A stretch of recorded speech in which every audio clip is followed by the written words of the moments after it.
Bom, e aí a gente. E aí tá bom, a gente sai de uma fase que eles estão ali desentendendo e tudo mais.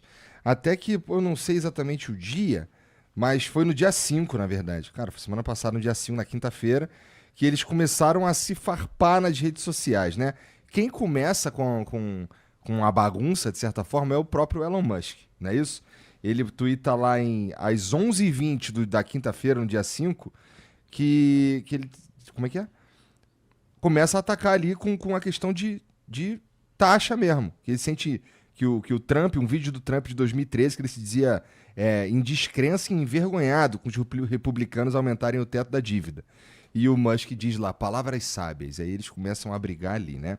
E aí o Trump responde lá meio-dia e tudo mais. Bom, quando tu tava acompanhando isso daí também ao vivão... Tava também. É? Tá, e que tu sentiu ali? Porque o Jean tava sentado aqui falando, cara, olha o que esses caras estão falando aqui agora mesmo e tudo mais. Teve até lá um vídeo do Trump com o Epstein, não é? Teve de tudo, meu irmão. Então, mas assim, como eu falei, é uma coisa que já dava indicativos que ia acontecer. Por exemplo, uma das coisas que o Steve Bannon falou, não sei se você viu, Igor, teve um dia que foi quase na despedida dele, porque o Elon Musk ele ia sair do governo, era natural, seu contrato estava vencendo mesmo no final de maio, ele ia sair, e acho que as desavenças só consolidaram um processo que já ia acontecer. Mas eles estavam tentando negar um pouco as aparências, estavam tentando ali mostrar que eles estavam relativamente próximos, e teve um vídeo que o Elon Musk ele apareceu com o olho roxo do lado do Trump. E aí ele contou uma história que, na verdade, ele pediu pro seu filho dar um soco nele, só que o filho dele deu um soco, enfim, muito forte no olho e tal, né? O Steve Bannon falou que é mentira. Que, na verdade, foi uma briga que ele teve com o Scott Bessent, que é o secretário do Tesouro americano. Que o Scott Bessent foi lá e começou a falar assim, pô, você prometeu pra gente que ia economizar os 2 trilhões. Economizou só 100 bilhões. E aí o Elon Musk ficou revoltado, falou que era por conta da vida política e tal, e aí acabou dando segundo o Steve Bannon, né? Uhum. Deu um empurrão no Scott Bessent e o Scott Bessent deu um soco no olho do Elon Musk. Independente se foi o soco ou não, que também não dá muito pra acreditar no Steve Bannon, ele quer muito manchar a imagem do Elon Musk, né? Tem que deixar claro.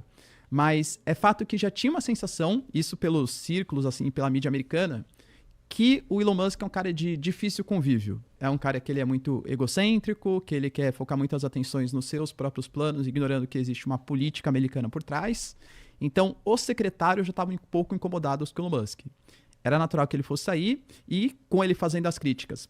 Enquanto foi apresentado The One Big Beautiful Bill, o Trump, o Elon Musk já tinha criticado já, mesmo estando no governo ainda. Ele já tinha feito críticas. É que daí, quando foi se aproximando da saída, aí ele criticou ainda mais. Entendi. E tu tava falando aqui, antes da gente começar, que tu lê vários veículos internacionais, entre eles uns que são estatais, né? Como o da Rússia. Quais são os nomes lá da Rússia? Tem a Sputnik, que não é exatamente estatal, mas tem uma influência do Estado, e tem a agência TASS. A agência TASS, de fato, é uma agência de notícia com influência nítida do Estado russo. Lá dos Estados Unidos, lá é um pouco mais tranquilo nesse sentido. Assim, que não é estatal, não, né? Mas, por exemplo, você pega o Washington Post. O Washington Post, vai falar que é tranquilo? O Washington Post sempre foi tradicionalmente contrário, por exemplo, aos republicanos. Agora que o Jeff Bezos quer agradar um pouco mais o Trump e tal, até um ciúminho ali do Elon Musk, agora o Washington Post está um pouco mais republicano. Não é uma interferência direta do Estado, mas também é uma um ponto interessante, tentativa de agradar, né? Isso, a gente já, assim, existe o Elon Musk, existe a SpaceX e a tecnologia e a grana que foi colocada ali, né? Será que existe alguém quase se tornando o Elon Musk e a SpaceX, por exemplo, o Jeff Bezos, ou não? Tá tudo muito longe? Ah, não. Com a capacidade que ele tem, tá bem longe ainda, né? Tá bem longe. O Jeff Bezos, por exemplo, ele tem empresas que atuam também no setor de tecnologia, mas é uma coisa muito inicial ainda. Que mesmo também tendo aporte do Estado, subsídio do Estado, não tem a capacidade de influência do Elon Musk, não. O Elon Musk ele conseguiu fazer coisas muito inovadoras ali nas suas empresas, seja com a Tesla, seja com a SpaceX. Tá certo que também contou com o apoio do Estado, principalmente na crise de 2008, quase que as duas empresas foram à falência e contaram com subsídios do Estado para conseguir sobreviver, né? Mas é um cara que conseguiu desenvolver muitas inovações que o Jeff Bezos não tem. E lá na China, por outro lado, tudo é do Estado chinês, não é? Tem iniciativa privada também, né? Tem. Só que com um forte aparato aí, apoio do Estado, de fato. E aí lá tem muito mais controle, inclusive, sobre esse tipo de tecnologia e como as coisas funcionam lá, né? Então, nesse momento, pelo menos nesse aspecto do geopolítico aí, a China tem uma puta vantagem. Com certeza, é o que eu falo, né?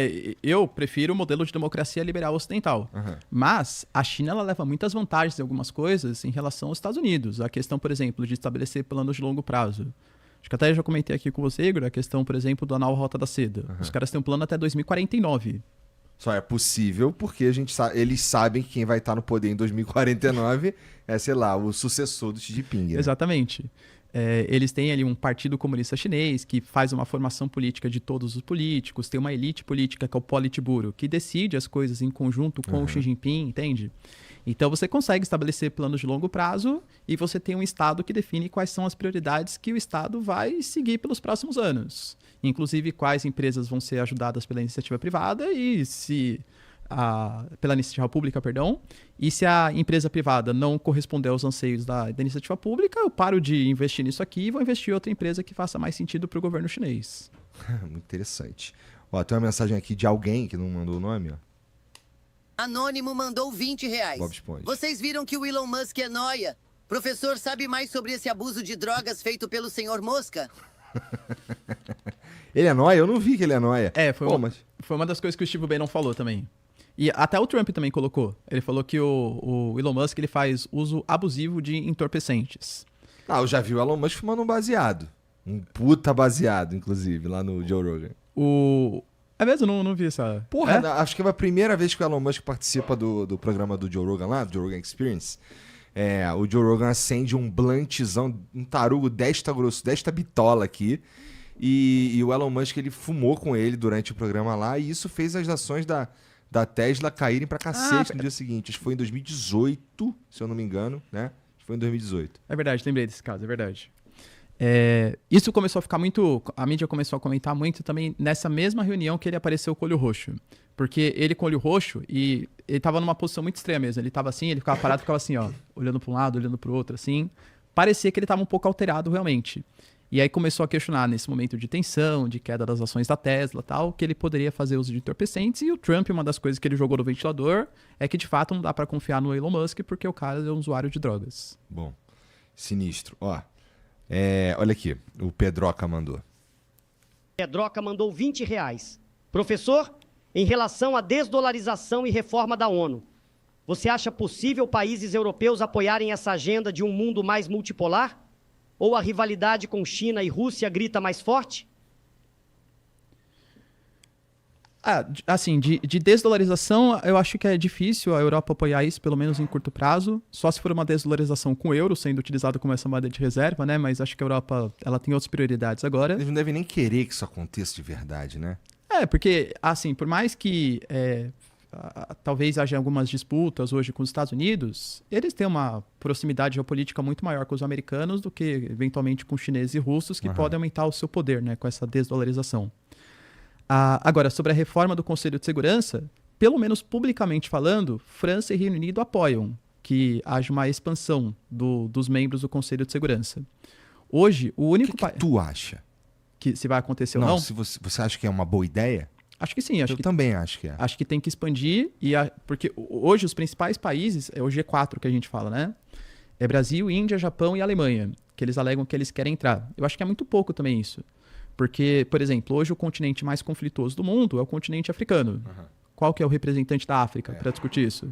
Então, sei lá, tem uma crise no Sudão. É a Rússia e a China que vai discutir, ou os Estados Unidos? Não tem sentido, né? Então, tem que ter uma expansão. Acho que o poder de veto é uma coisa também que inviabiliza. Eu acho que países que estão participando do conflito também não deveriam poder votar sei lá, conflito na Rússia. A Rússia votar é meio, contraditório, né, nas ações. Então, acho que existem algumas ações que poderiam ser, sim, revistas. Acho que é urgente essa questão. Eu também acho interessante. Vamos lá, o Renan Guzmán. Não, peraí. Renan Guzmán mandou R$20. Merda. Tive a oportunidade de ter aula com o Ricardo no antigo Renovação. Naquela época, ainda era um aluno largado e nunca soube aproveitar as aulas que recebia dele. Ainda bem que temos o Flow hoje. Abraço. Eu lembro do Renan, é verdade. Dormia nas aulas aí, ó. Pô, abraço, Renan. Lembro Renanzão. sim. Caralho, que vacilão que tu é. Mas ainda bem que ele não perguntou nada denso aqui. Porque eu queria te perguntar, cara, sobre esse lance da desdolarização. Existem vantagens e desvantagens em ter a moeda, ter o dólar como moeda do mundo, não é? Você acha que tem alguém de olho nessa, que não seja mais o dólar e agora seja a Libra, por exemplo? Algum país a China, por exemplo, gostaria de ser a moeda do mundo? Parece que sim, não? O que você acha? Não, sim, acho que sim, né? Os BRICS, eles têm essa intenção de criar essa moeda alternativa. Talvez seja até no esquema de uma criptomoeda, uma stablecoin, ou o yuan mesmo, sendo utilizado como essa moeda alternativa. Então, sim, acho que tem um interesse porque os Estados Unidos, tendo o dólar como moeda mundial, isso dá muito poder para os americanos, né? Por exemplo, se o Biden ou o Trump faz cagada ali na economia, isso ferra com o valor do dólar, mas grande parte das reservas internacionais que os países têm também é dolarizado. Então, isso compromete até as próprias reservas dos países. Quando fala de aplicações de sanções econômicas, hoje os Estados Unidos conseguem sancionar a Rússia, conseguem sancionar uma série de países porque é uma economia dolarizada, porque utiliza o SWIFT como sistema de pagamentos internacional. Então, tirar os Estados Unidos como essa moeda mundial, pô, isso é um dos pontos estratégicos. Tanto que, por exemplo, penso eu que a China, por exemplo, só vai fazer uma agressão contra Taiwan ou se voltar contra o território quando eles já tiverem um pouco mais consolidados uma dependência menor do dólar. Porque, eventualmente, se a China hoje invadisse Taiwan, a resposta tanto militar como econômica dos países seria muito grande, porque o mundo depende da China, mas não tanto quando pode depender no futuro se a economia for em yuan. Entende? Se as transações econômicas ocorrerem num sistema alternativo de pagamentos chinês. Ou se, por exemplo, os Estados Unidos vão aplicar sanções à China. Hoje a China estaria ferrada. Mas se a China tem uma moeda internacional mais reconhecida ou seu próprio sistema de pagamentos mais reconhecido pelo mundo inteiro, ficaria menos sujeito a essas possíveis sanções. Entendi. E acho que o Trump hoje, inclusive, está acelerando esse processo. Porque os países estão acreditando menos nos Estados Unidos. Tem alguns... Isso saiu... Estava falando, né, que eu estava lendo, foi no final de semana, acho que foi... Não lembro se foi no New York Times ou no Washington, enfim, né? Mas foi um editorial falando que um dos planos do Trump é realmente enfraquecer o dólar. Porque ele não fala da questão da balança comercial. A gente tem que ter uma balança comercial positiva. Ele acha que isso é essencial para a economia americana. Mas ser a moeda do mundo atrapalha esse plano. Exatamente, né? Porque a tendência é que os países vão sempre consumindo mais dólares e o dólar tende a valorizar. É natural. Então o Trump, fazendo essa política de desvalorização cambial, poxa, você pega hoje o dólar, tá a questão de 5,60 abaixo, né? Baixou bastante depois dessas medidas do Trump. Também é uma medida protecionista do Trump, porque o dólar caindo de valor, o produto americano fica mais competitivo, mais barato para conseguir ser exportado e fica mais caro comprar produtos estrangeiros. Eu, de novo, né? Não sou economista, tal, acho uma medida burra, porque por mais que melhore a balança comercial, existem vários outros pontos que os Estados Unidos perdem. Mas talvez seja até uma política do Trump, essa desvalorização do dólar. Tu acha que existe o risco, não iminente, mas especialmente porque os caras são pacientes, né? Os chineses, são uma sociedade de quase 6 mil anos. Tu acha que eles têm alguma vontade mesmo de invadir Taiwan? Porque, ó, eu tava conversando acho que foi com Elias Jabbour, que ele é um cara assim que... tu manja ele, né? Mas pra quem não manja, é o cara que teve na China lá, ficou lá um tempão e tudo mais, um estudioso da China, tem acho que 2 livros, tem um livro e acho que tá lançando uma revisão desse livro sobre China. E a visão dele é assim, cara, lá em Taiwan, os caras são chineses também, pelo menos é assim que a China, que os chineses lá da mainland lá vêm, da China continental vem a galera lá de Taiwan, especialmente pela origem deles, de onde eles vieram, como é que eles foram parar ali e tudo mais. E assim, a China dificilmente atacaria Taiwan a menos que eles se juntassem com o Ocidente, assim, fizessem esse movimento, tipo entrar para a OTAN, tipo. Então, assim, nesse sentido aí, a gente dorme tranquilo, especialmente porque os caras são pacientes, não é? Ou tu acha que tem um risco iminente aí? Bom, não sei. Claro, assim, o Elias Jabbour, o estudo dele é focado em China, né? Mas, por exemplo, hoje o primeiro-ministro de Taiwan é um cara chamado de Lai Ching-te. Desde que ele foi eleito, a proposta dele nós vamos pregar a independência frente à China. Tudo que os chineses não querem que a Taiwan faça. Exatamente, né? Entendi. E o Xi Jinping, ele colocou já como um dos seus objetivos que é a reunificação da China. é uma das suas propostas de governo. Então, eu vejo. É porque quando a gente fala invasão de Taiwan, a China não vê dessa maneira realmente, né? Como assim invadir? Vão invadir um território que é meu? Não é invasão isso, né? Então, quando a China realiza exercícios militares, quando invade o espaço aéreo, fala, não estou invadindo espaço de nada, é meu território. É que eles acham que eles são independentes, mas território da República Popular da China. Mas os caras lá, a princípio, tem conversas, papo do... Como é o nome do cara lá? Lai Ching-te. Lai Ching-te, esse é menos famoso. O Lai Ching-te, então, ele tá nessa ideia de ser independente. E a população de Taiwan votou no cara. E talvez seja um principal ponto ali deles, né? A gente não se sente representado aí pela República Popular da China. Porra, dá um tempo aí, Lai Ching-te. Já tá tendo guerra demais, já tem os caras da Rússia ameaçando guerra atômica e tudo. Então não, segura a onda um pouquinho só, tá? E você que tá assistindo esse vídeo aqui no Talk Flow, dá pra você virar membro, cara, do Flow agora. É um botãozinho do lado do botão de se inscrever. A gente faz um programa semanal só pros membros. Olha. Então fique esperto aí. Se quiser virar membro, tá bem aqui do lado, é mó merreca, custa menos de R$8, irmão.